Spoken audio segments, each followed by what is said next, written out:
அதான் திருநள்ளாறு இந்த இடம் எல்லாருக்கும், எல்லா உலகத்தில் பிறக்கப்பட்ட அத்தனை உயிர்களுக்கும் ஒரு முக்கியமான இடம். அது எப்படி அப்படின்னு நான் கேட்டால், இந்த இடத்தோடைய சர்வம்னா என்ன? ஆனால் அவருடைய பேரே சர்வம் தான். அவர்கிட்ட 2-3 வேலை இருக்கு. சர்வ நாசமும் செய்வார். சர்வ பாவம் சர்வ நாசம் சொல்லுவாங்கள்ல, அந்த மாதிரி காத்தல் அழித்தல், அந்த 3 வேலையும் செய்யக்கூடிய, படைத்தல், அந்த 3 வேலையும் செய்யக்கூடிய ஒருத்தர். இப்போ எல்லாரும் என்ன சொல்லுவாங்க அப்படின்னா, ஒரு கதையாக இந்த மாதிரி சனீஸ்வரன்ட்ட ஒரு விஷயம் போயிட்டு வந்தீங்கன்னா அப்படின்னு. ஆனால் இங்கே எப்படி இருக்குது அப்படின்னா, நம்ம நான் சயின்ஸாகவும் சொல்கிறேன், அதே நேரத்தில் இது உருவானது இப்படி தான், இந்த இயற்கையாகவே இப்படி தான் இருக்குது. அது எப்படின்னா, இந்த சனீஸ்வரன் நெருப்பாக இருக்கிறார். இப்போ எல்லாத்துக்குள்ளேயும் என்னன்னா, உங்களுக்குள்ள தியானத்துக்குள்ள எனக்குள்ளேயும் ஒரு கனல், அந்த கனல், அந்த வெப்பம் இருந்தால் தான் நமக்கு தியானம் வரும். அந்த வெப்பம் இல்லைன்னா தியானம் வராது. அப்போ நமக்கு அந்த கனல் நம்மளோட இடுப்போட அந்த நரம்புன்னு சொல்கிறாங்கல்ல, அதுக்கு கீழே அந்த கனல் அங்கே இருக்கும். ஒரு குழந்தை, பிறந்த குழந்தைக்கு தகப்பன் தாயை கண்டுபிடிக்கிறது தன்னோட சூட்டை வச்சு தான் கண்டுபிடிக்கும். மற்றவங்கள்ட்ட போகிறது குழந்தை அப்பா அம்மான்னு கண்டுபிடிக்காது, அதுக்கு பேச தெரியாது. இல்லை, அது தாய் தந்தைங்கிறத அடையாளத்தை எங்கே ரெக்கவர் பண்ணோன்னா சூடு வச்சு கண்டுபிடிச்சிரும். தான் சூடு அதுக்கு ஏற்ற மாதிரியே இருக்கும், மற்றவங்களுக்கு அந்த இது இருக்காது. தாய்க்கும் தகப்பனுக்கு மட்டும்தான் இருக்கும். அதனால தான் குழந்தை தாய் தகப்பனை சிறு வயதிலே கண்டுபிடிச்சிடும், குழந்தையிலே கண்டுபிடிச்சிடும். அதே மாதிரி அந்த நரம்பு, கீழே இருக்கிற இடுப்பில் இருக்கிற நரம்பு விழிக்கலாம், விழிக்காம போகலாம். ஆனால் தியானம்ங்கிறது ஒருத்தருக்கு வரணும்னா அந்த கனல் அங்கே இருக்கும். இதை தான் அனுமான் வாலில் நெருப்பை சுற்றிக்கிட்டு தீ வச்சாருன்னு சொல்லுவாங்கள்ல, அந்த வாலில் தான், வாளுங்கிறது, அனுமானோட வாளுங்கிறது நம்மளோட இடுப்போட அந்த நரம்பு தான். அப்போ அங்கே கனல் இருக்கும். அந்த கனல்லேருந்து ஒருத்தருக்கு தியானம் கிடைக்கும். அப்போ அந்த கனல்னால என்ன ஆகும்னா, அந்த நரம்பு விழிக்காது, சேக்காகும்.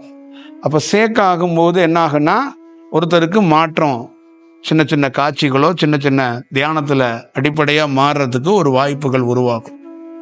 அப்போ அந்த கனல் எப்பயுமே நிற்காம ஒரு வேலை நடக்கும்போது ஒரு மனிதனுக்கு முதுகுத்தண்டு அது பெரிய ஒரு ஆயுதமாக மாறிது. எப்போ ஒருத்தருக்கு முதுகுத்தண்டு, அந்த சித்தர்களுடைய கமண்டலம், அந்த தண்டம் வாங்கல, அந்த தண்டம் முதுகுத்தண்டு மாதிரி. அப்போ அந்த முதுகுத்தண்டு நேராக வேலை செய்ய தொடங்கிறது கனல் இருந்தால் தான் செய்யும். கனலை காணணும், கனலை பாதுகாக்கணும், கனலாகவே வாழணும், கனலை நாம் வணங்கணும். அப்போ நம்ம சிறு வயதிலிருந்து நம்ம கேள்விப்பட்டது, விறகடுப்பில் நம்ம அம்மா அப்பாலாம் சமைக்கும்போது ஒரு ஊதாங்குலையை வச்சு அந்த நெருப்பை ஊதுவாங்க, நம்ம பார்த்துருப்போம். இதை தான் நிறைய சித்தர்கள் என்ன பண்ணுறாங்கன்னா, சித்தர்கள்னு இல்லை, நிறைய பேர், இது ரகசியம், இதை நிறைய பேர் புத்தகமாக எழுதி சாபம் பெற்று, அவர்கள் குரு பரம்பரையில் இருக்கிறவங்களும் சாபம் பெற்றிருக்கிறாங்க. அந்த குரு பரம்பரையில் இருக்கிறவங்க, அந்த சைடில் இருக்கிறவங்கெல்லாம் இதை பற்றி நான் டீட்டெயிலாக போவாதீங்கன்னு எமக்கு உணர்த்தினதை நான் நிறைய முறை எல்லாத்துட்டையும் சொல்லியிருக்கிறேன், பேரை குறிப்பிடாமல் சொல்லியிருக்கிறேன். அப்போ இதிலிருந்து தான் என்ன பண்ணுவாங்க, அந்த கலையை, அந்த தியானத்தை ஊதி ஊதி செய்யணும் அப்படின்னு ஒன்று சொல்லுவாங்க. அப்போ ஊதி ஊதி நீ செஞ்சன்னா உனக்கு பிழை ஏற்பட்டு போயிடும். அப்போ நீ ஊதிக்கிட்டே இருந்தன்னா அது சரியாக உனக்கு ஒரு செயல் வடிவமாக இருக்குமா அப்படிங்கிறதுல தெரியாது. எப்போ ஊதணும் அப்படின்னா, உயர்ந்த குரு, உயர்ந்த காலம், உயர்ந்த தியானம், அந்த மாதிரி ஒரு இடத்துல நீ முழு சிஷியனாக மாறி குருவிடம் தஞ்சம் அடைந்து குருவே கதி என்று கிடக்கும்போது, அவர் குரு என்ன பண்ணுவார்னா, அவரே அந்த ஊதும் வித்தையை கற்றுக் கொடுப்பார். அவரே ஊதி அந்த கனலை கொஞ்சம் நெருப்பை பெருசாக்கி, அதற்கப்புறம் ஊதும் கலை உனக்கு தெரிந்ததுக்கப்புறம் ஊதாங்குலையை உங்ககிட்டே கொடுத்துருவார். அந்த ஊதாங்குலையை உங்ககிட்ட கொடுக்கறது தான் வாசி.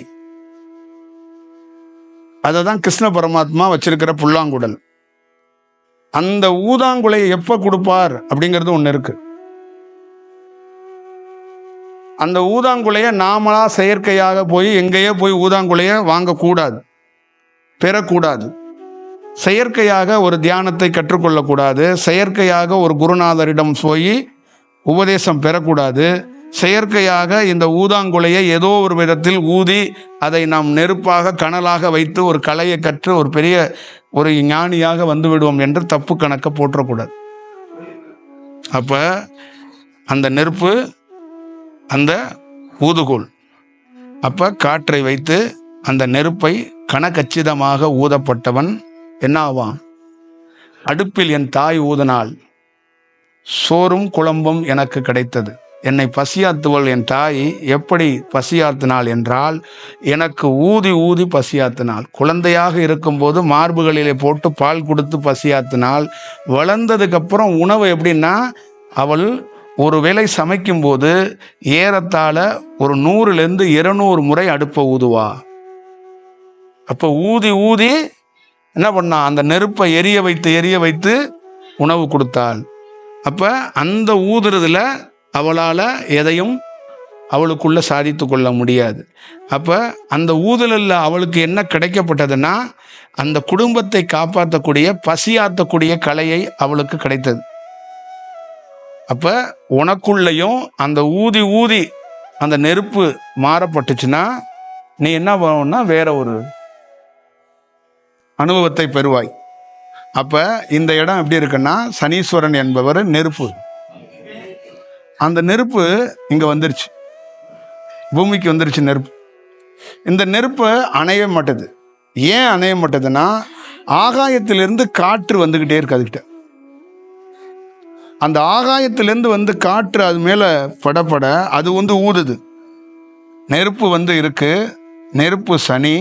மேலிருந்து காற்று அந்த நெருப்பு மேல படப்பட அந்த நெருப்பு அது அப்படியே அணையாம பிரகாசமா ஆகிட்டே இருக்கு.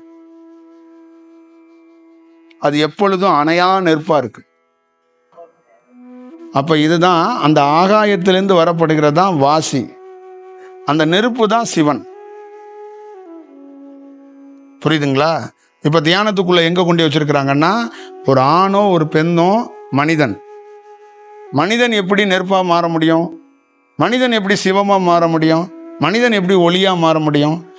ஒரு ஆணுக்கு நாத விந்து அப்படிங்கிற விந்து, அந்த விந்து ஒரு சளித்தன்மையில் இருக்கிற விந்து, அது எப்படி ஒளியா மாறும்?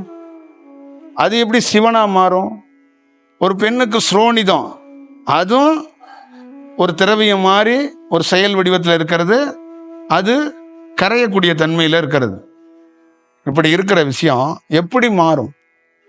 அப்ப என்னன்னா, அந்த நெருப்பை கொடுக்கப்பட்டுச்சுல நெருப்பு, அந்த நெருப்பை வச்சு அந்த காற்றை வைத்து அந்த விந்தணுக்களை என்ன பண்றான்? அதை மாத்துறான். அந்த நெருப்பால் அங்க என்ன நடக்குது?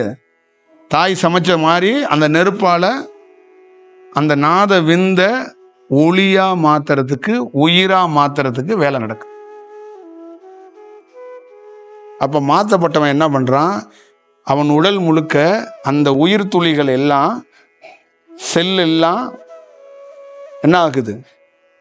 ஒரு ஒளித்தன்மைக்கு மாறுது, ஒரு பிரகாசத்துக்கு மாறுது. அவன் உடல் தேகம் எல்லாமே வேற வடிவத்துக்குள்ள மாறுது. அவனுக்குள் எல்லா செயலுமே மனித செயலிலிருந்து விடுபட்டு வேற செயலுக்கு மாறி போறான். புரியுதுங்களா? இதை தான் சிவவாக்கியர்லேருந்து வடலூர்ல இருக்கிற வரைக்கும் இதை கண்டவர்கள், இதை முக்கியமா பார்த்தவர்கள். அப்ப இதை பார்த்துட்டு இதுக்காக எத்தனை காலம் பிடித்திருக்குங்கிறது தெரியாது. இதை முழுமையா உருவாக்குறது அப்படியாப்பட்ட ஒரு செயல் வடிவம். அப்ப தியானம் என்பது ஒரு உயர்ந்த செயல். அது இயற்கையாகவே இறைவனால் கிடைக்கப்படும். உலகமே சேர்ந்து திருநள்ளாறுல கொண்டாந்து நெருப்பை வைக்கல, நெருப்பே தானாக இங்க உட்காந்துருச்சு. அந்த நெருப்பு அணையாம அதுக்கு ஒரு காற்று தொடர்புல இருக்கு, பிரபஞ்சத்தில் இருக்கு. அப்ப இது என்ன பண்ணுது? திருநள்ளார் காத்தல், அழித்தல், படைத்தல். இது நினைச்சா உன்னை என்ன பண்ணும்? அழிக்கும். அழித்தல் என்னது? என்னன்னா உன்னை மனித தன்மையிலேருந்து உனக்குள்ள இருக்கிற பழைய பதிவேற்றங்கள் எல்லாத்தையும் அழிச்சிட்டு புது பதிவேற்றம், பழைய பதிவேற்றத்தை அழிச்சாதான் புது பதிவேற்றத்தை நான் கொடுக்கறத, இந்த உபதேசத்தை ஏற்ற முடியும். பழைய டேட்டாவை எடுத்தாதான் புது டேட்டா, நான் கொடுக்குற டேட்டா உனக்கு கனெக்ட் ஆகும். நீ பழைய டேட்டாவிலே இருக்கிறனால தான் என்ன பண்ணுற?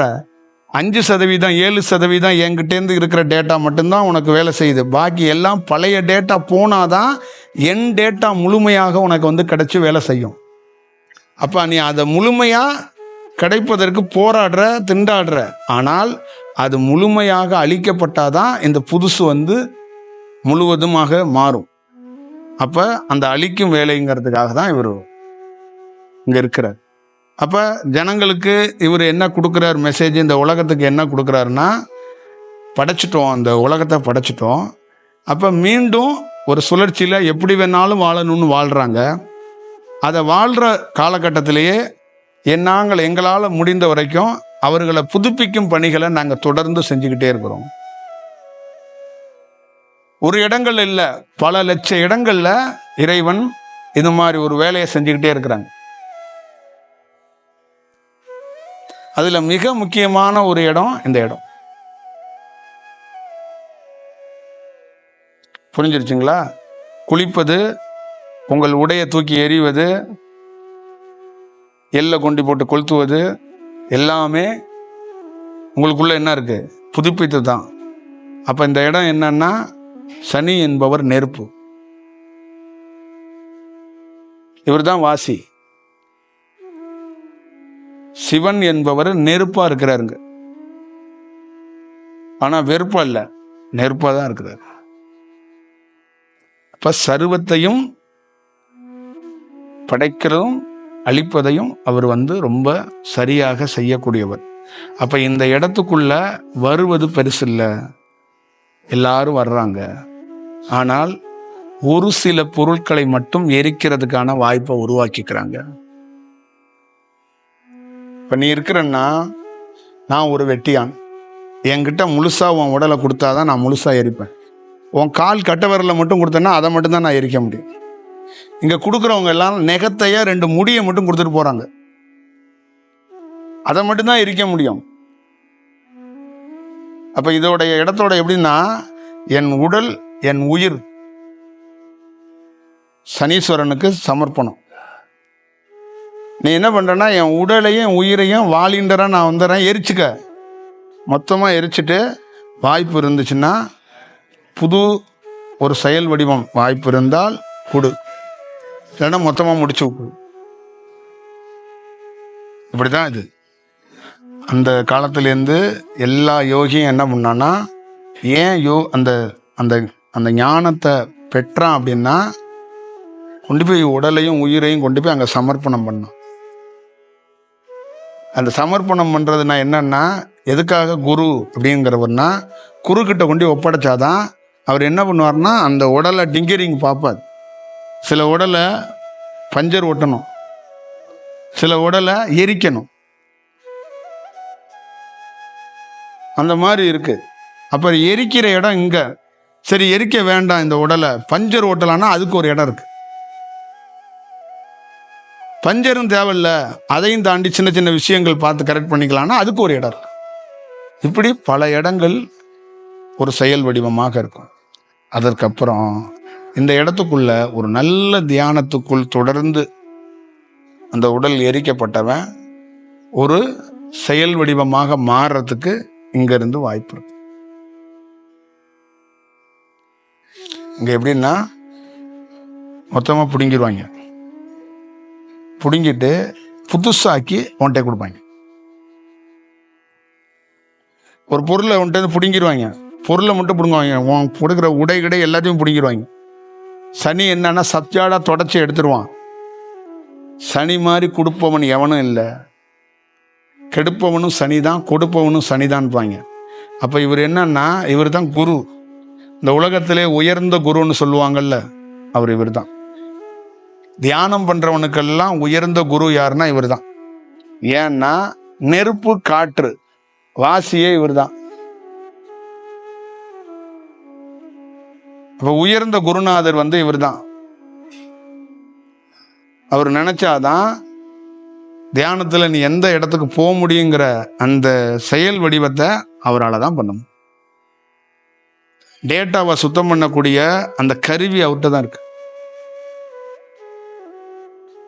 புரியுதா? வைரஸை எரிக்கக்கூடிய செயல் அவர்கிட்ட தான் இருக்கு. அதுக்காக இந்த இடத்த ஒரு பெரிய ஞானியை தவிர யாராலும் இந்த இடத்த கையாள முடியாது. இந்த இடத்த அறியவும் முடியாது. இந்த இடத்த ரொம்ப கையாளுறது ரொம்ப கடினம். வாசியை அறிந்தவனுக்கு வாசியை கற்றுக்கொள்பவன் கிடையாது.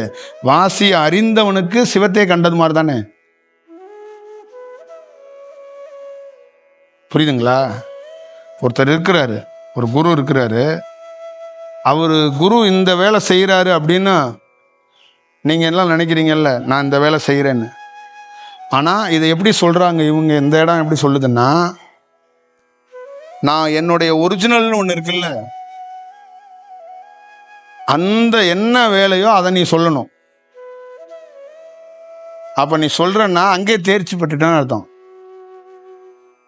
இப்ப நான் செய்யறேன்ல ஒரிஜினல் என்னன்னு, அதை உங்களை யாராலையும் சொல்ல முடியாது. அப்படி சொல்லிட்டீங்கன்னா நீங்க தேர்ச்சி பெற்றுட்டீங்கன்னு அர்த்தம். அப்ப வாசிங்கிறத வார்த்தையால் சொன்னா தேர்ச்சி இல்லை. அது யார் வேணாலும் சொல்லலாம். அந்த உலகத்துல எந்த மூலையில வேணாலும் எந்த மனிதன் வேணாலும் வாசிக்கலை, வாசி யோகம், நான் வாசி பண்றேன்னு சொல்லலாம். ஆனால் இந்த வாசியை யார் பண்ணி கொண்டு இருக்கிறாங்களோ, யார் பண்ணி வைத்திருக்கிறார்களோ அவர்களை பார்த்துட்டா அவர் வாசினால தான். ஓ, வாசிக்கான குருவா? அதை எப்படி நம்ம போய் பார்க்க முடியும் சொல்லுங்க? இப்ப அங்க இருக்கு, அங்க ஒரு வெள்ளியில ஒரு வெண்கலத்தை வச்சு, ஒரு வெள்ளியில வச்சு ஒரு சிலையை சின்னதா வச்சிருக்காங்க. அப்ப அந்த இடம் வெளியில சனீஸ்வரனாக ஒரு சின்ன சிலையாக உருவமாக. ஆனா அந்த இடம் என்னன்னா நெருப்பாகவும் காற்றாகவும் இருக்கு. நெருப்பு இருக்கு, அந்த நெருப்பு அணையவே மாட்டுது. ஏன் அணையலைன்னா ஒரு காற்று அந்த நெருப்பு மேல விழுந்துகிட்டே இருக்கு. அது எப்போ விழுவுது, எப்படி விழுவுதுன்னா எனி டைம் விழுந்துகிட்டே இருக்கு. அது என்னன்னா இதான், அது அப்படியே இருக்கு, பல யுகங்களா இருக்கு. அது என்ன அப்படின்னா அதுதான் வாசி. இப்ப இதை அறியணும். இதை அறியறதுக்கு என்னன்னா, இதை அறியறதுக்கு எனக்கு என்ன கிடைச்சிருக்கு அப்படின்னா, என்னை அவன் கொஞ்சம் எரிச்சான். என்னை நான் எரிக்க முடியாது.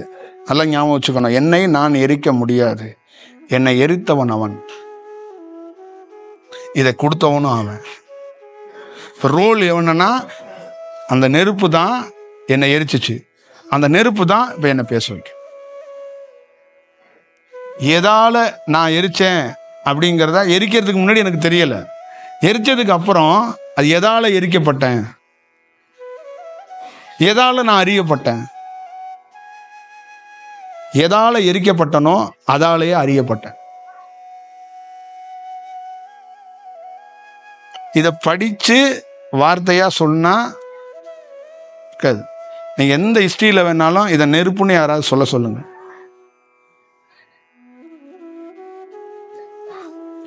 ஏன்னா அந்த மாதிரி ஒரு வடிவம் தான். அப்ப இங்க இருக்கிற மக்கள் அதை எப்படி பார்க்குறாங்க? கலவரமா பண்ணிட்டு இருக்காங்க. இந்த இவரே ஒரு வார்மேன் தான். அவரே ஒரு தளபதி தான், போர் தளபதி தான். போரை முன்னிருந்து நடத்தக்கூடியவரே இவர் தான். போர் தான் அவரே போர் செய்யக்கூடியவர் தான். அவருடைய வேலையே என்னன்னா எப்ப பார்த்தாலும் எரிச்சுக்கிட்டே கிடப்பாரு. புரியுதுங்களா? காசியில எரிக்கிறது வேற. இவர் என்ன பண்றாருன்னா, இவர்கிட்ட என்ன ஸ்பெஷலிஸ்ட், காசிக்கும் இவர்கிட்ட என்ன ஸ்பெஷல்னா, காசியில செத்தவனை எரிப்பாரு. இவர் உயிரோட இருக்கிறவனை எரிச்சு உயிரோடையே அப்படியே அனுப்புவார். உயிரை எடுக்கிறவர் கிடையாது, உயிரோடைய ஒருத்தனை எரித்து அவனை உயிரோடைய அனுப்புவார். போர் பண்ணுவாரு. போர் பண்ணா நீங்க சாகணும்ல, உங்களை குத்துவார் கண்ணா புண்ணான்னு. உங்களை போட்டு குண்டெல்லாம் போட்டு தாக்குவார், ஆனால் உங்களை கொல்ல மாட்டார். உங்களை சரி செஞ்சு போர் செஞ்சு உங்களை அழித்து தீய செயல்லாம் விட்டுட்டு அந்த போர் வீரனை ஞானியாக அனுப்புவார். ஓடுறா அப்படின்றவார். ஆனால் அங்கே எப்படின்னு கேட்டிங்கன்னா உடம்பை எரிச்சுடுவார். அங்கே வேலை முடிஞ்சிட்டு திருப்பி இங்கே வர்றதுக்காக அங்கே எரிக்கிறது. இவர் என்னன்னா அப்படியே அப்படியே உயிரோட போகிறவனுக்கு கட்டையை வச்சு எரிக்கிறவர் இவர் இதில் ஸ்பெஷலிஸ்ட். ஹரிச்சந்திர அவதாரம் அங்கே, இறந்தவன் முடிந்தவனுக்கு அங்கே, இருப்பவனுக்கு இங்கே. அப்போ இங்கே இதுதான் இதுக்குள்ளே இருக்கின்ற முக்கியமான ஒரு தெய்வீகமான ரகசியம்.